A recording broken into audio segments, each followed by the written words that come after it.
What's happening, guys? It's your boy, WatchWithBa. We are here, episode 4, and today we're going to be learning about Vladimir Putin. Who is he?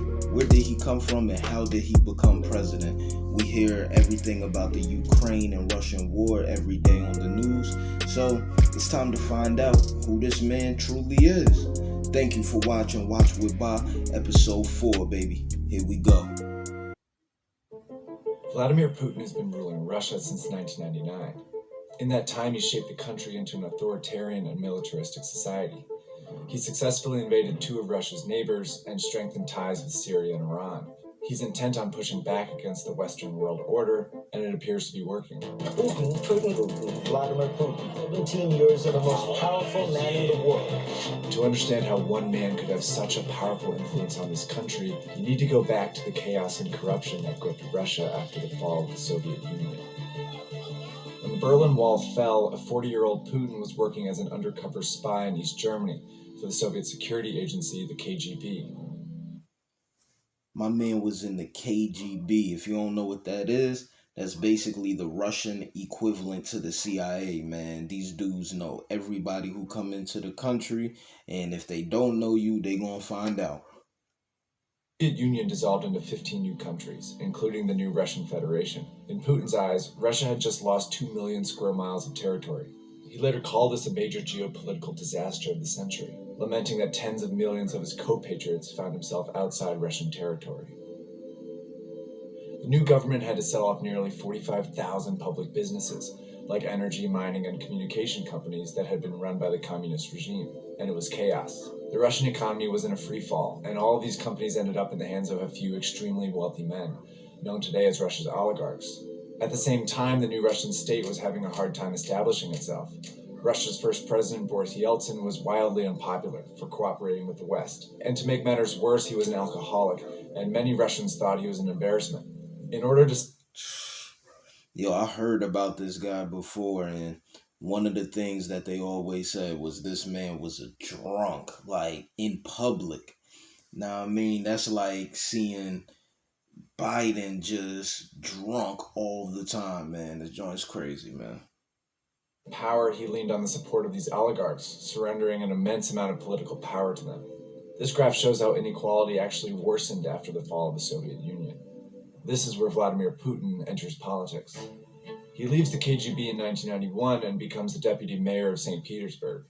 Putin uses his position to give special treatment to friends and allies in the private sector. He helps them structure monopolies and regulates their competitors, quickly becoming a favorite among the oligarchs. Before long, he's assembled a support network of oligarchs, crime bosses, and security officials, mostly fellow former KGB officers like he was. With their help, he rapidly ascends to the upper echelons of the new Russian state. In 1999, President Boris Yeltsin appoints Putin, still relatively unknown in national politics, to be the prime minister. A fierce nationalist, Putin feared Yeltsin was letting the U.S. dominate Russia and that NATO, the alliance that worked for decades to contain so... Look at that map. Look at that map, man. If you playing political chess, you gotta realize something. Everywhere you see that blue, that is nukes that want to go to Russia.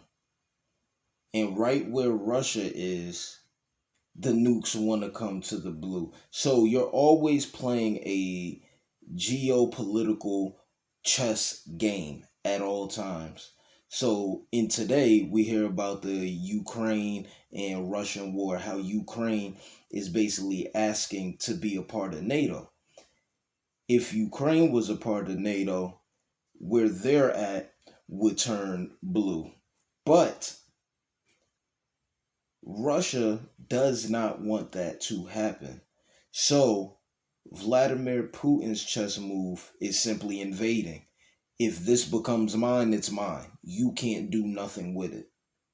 Right now, Ukraine is trying to be a part of NATO, but NATO is basically saying, listen, we're not going to jump in the middle of a war. We'll go ahead and send you resources and all that, but it's too late, basically, is what they're saying. Crazy. Influence would expand into the new liberated countries and surround Russia. Putin's goal then became to build a strong Russian state, one that would be both stable at home and capable of exercising more influence over its neighbors. And he quickly got his chance.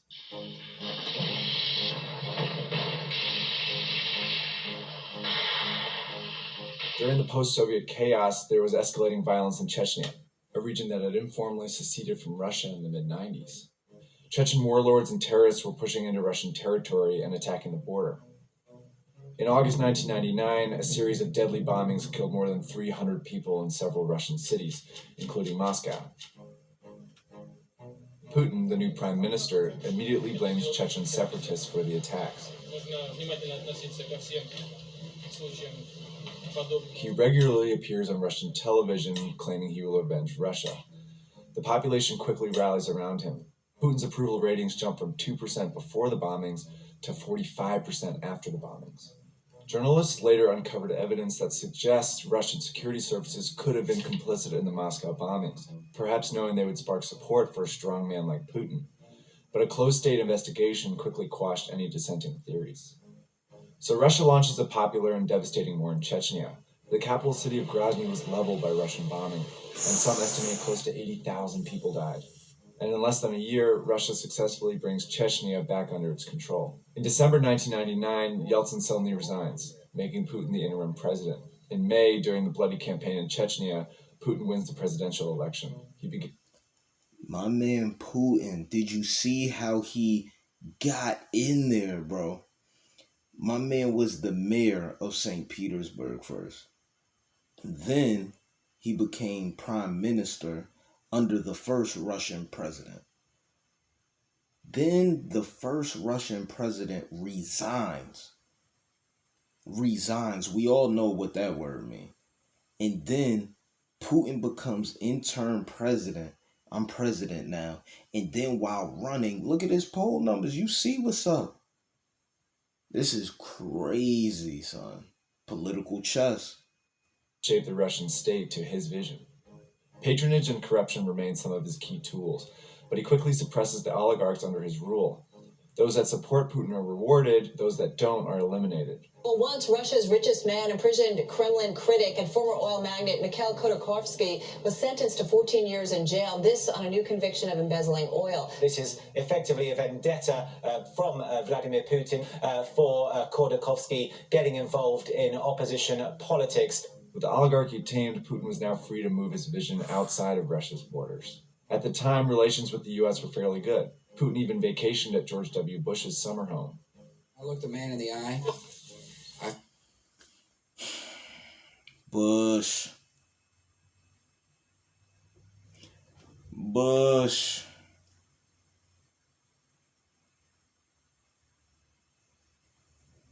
George H.W.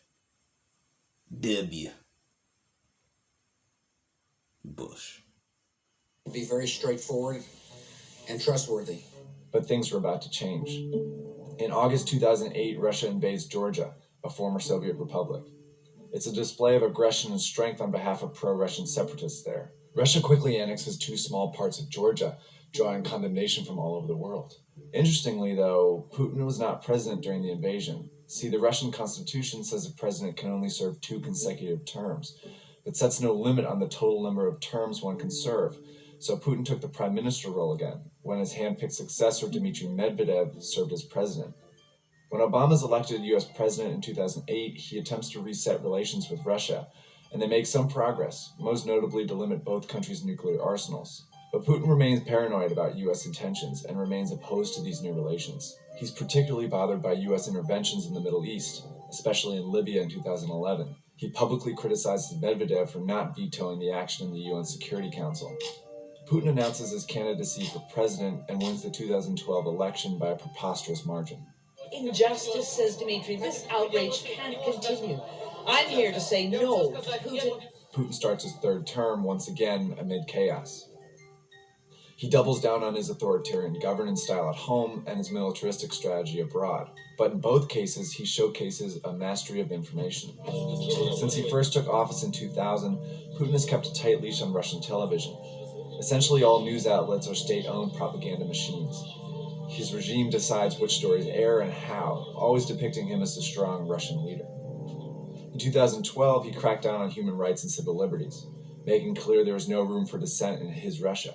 Using state television, for example, he administered a blistering campaign against a feminist and gay rights music group, Pussy Riot. The latest and the loudest such performance was a so-called punk prayer at the Christ the Savior Cathedral, where they were yelling things which were rather profane to be yelled in church. Of course, 3 members of punk group Pussy Riot were convicted and sentenced to 2 years in prison. Putin's also bolstered his aggressive foreign strategy. 2 years. He's used traditional military methods, like sending weapons and fighter planes to help dictator Bashar al-Assad fight a bloody civil war in Syria. But Putin's regime has also developed and fostered the most effective cyber army in the world, and he's used it to wreak havoc in the West. These hackers have stolen classified U.S. information, hacked politicians' email accounts, even shut down Georgia's internet while Russian troops invaded, and of course, they tried to sabotage Hillary Clinton's presidential campaign in 2016. Yo, it's crazy because most of y'all think that when y'all get hacked or whatever, or when y'all get those phone calls, that it come from India, which a good portion does. But Russia is really with the shits when it comes to hacking. Like, they are with it. Russian hackers have also launched propaganda campaigns in support of right-wing candidates in Europe. With this, Putin hopes to exploit and deepen the political divide in Western democracies. In 2014, the Putin vision culminated in the targeting of Ukraine, another former Soviet country. Ukraine's president was opening up to the West, and Putin feared he would join NATO. So Russian hackers launched a propaganda campaign against him, stoking protests in the pro-Russia eastern part of the country. He then sent in disguised Russian troops, and before long, violence erupts. In goes the Russian. Yo, so my man already was there. He already touched Ukraine before. That jump is crazy because I actually think Crimea was a part of Ukraine, I think. But yo, that's crazy that it happened before, but every day on the news, we seeing what's happening and going on in Ukraine today. Wow, man. And in early 2014, Putin annexes Crimea. He continues to support the fighting in Ukraine, and as of 2017, over 9,000 people have died. Now we're playing political chess, and that was a chess move that Putin did, man. This is chess. He is not allowing you to even make the choice of if you want to be with NATO or not. He's making the choice right now. You're not going to put nukes on my doorstep. This is not going to happen. But please, I need y'all to comment down below. What can Joe Biden do? What can NATO do right now to save Ukraine, and why are they not doing it? And shout out to the Ukrainian president, man. My man is on the ground with his people with the AK, man. Shout out to him, man. Cause that's the type of leader you want, man. If you want a leader that tries to prevent that type of situation, but if it comes down to it, he's in the street with his people, bro. With the AK ready to be, yeah, man.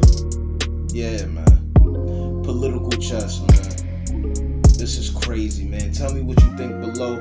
Like, comment, subscribe. Watch with Ba. Episode 4. We out here.